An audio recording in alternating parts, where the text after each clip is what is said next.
Hello, everybody. I'm Tim with HigherLife, and today I'm with Jim Thornber, the author of Better with Every Breath, The Journey from Lost to Living Again.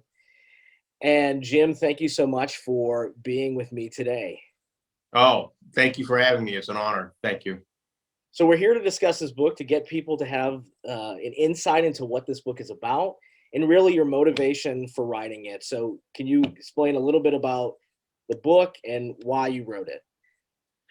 Well, my wife, Barbara, passed away from COVID-19 and some of its complications on September 12th, 2020.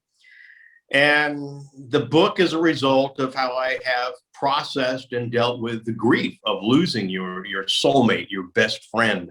We were married 26 and a half years, and I miss her terribly. And a couple of friends said, you need to write this book. People would ask me how I was doing, and I would pop off once. I just said, well, I'm better with every breath.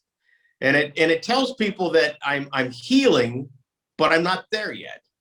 And so it gives me a hope. It gives them a hope that, we're not in desperation mode.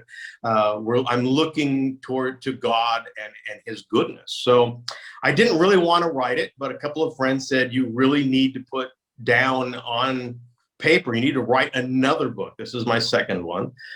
And I just didn't think I had it. And so starting on day 40, I took out a pad of paper. I am a bivocational pastor. I took out a pad of paper at work and I started writing. It's been 40 days since my best friend passed away. And I just started remembering the stories, and that was the motivation, how I chose gratitude in a time of grief to deal with the most devastating thing that's ever happened in my life. That's amazing. Why should somebody read this book? Yeah, that is one of the reasons an author writes a book. Somebody should read this book is if they have lost someone recently, the death of a spouse, the death of a child or a parent, or even the death of a marriage can be a grieving process. Barbara had a couple of clots hit her heart and stressed it out, and some clots had settled into her leg, and we were sent to Tulsa to a hospital that could deal with her heart and the vascular surgeon for the things in her legs. And she called me on the phone, and I said, how are you doing with this? And she said, well, if my faith can't get me through this, my faith was never any good.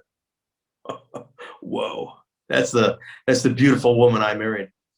So while I was in the car in the parking garage talking to God, he reminded me of Habakkuk chapter 3, verses 18 and 19, which I had just done a study of.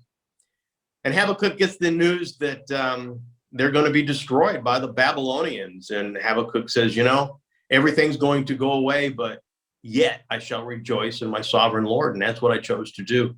You see, God is sovereign, but we like him to be sovereign over our past. We can look at how far he's brought us, but we don't always like to say that he's sovereign over our future on the day we may be losing our spouse, and I did. But I chose to say to God, I will rejoice in you, even though I don't have Barbara, because you are my sovereign Lord. You have been good over my whole life, and I know you will be good in my future. Dallas Willard said that any thought we have about God that is not good and magnificent is heretical. And so I chose gratitude in a time of grief to deal with this very difficult time. God doesn't take away the mourning. He doesn't take away the tears. He doesn't take away the absence, but he never takes away his presence. And that amazing presence and love that I have found has given me the chance to continue on and to continue to touch lives. So that's what I'm hoping this book will do for people, give them hope. We mourn, of course we do, but we mourn with hope. And that's the relationship we have with God. He never leaves us. Better with Every Breath, The Journey from Lost to Living Again is available now. Jim, thank you so much for being with me today. Oh, you're very welcome. It was an honor to speak with you. Thank you. Thank you.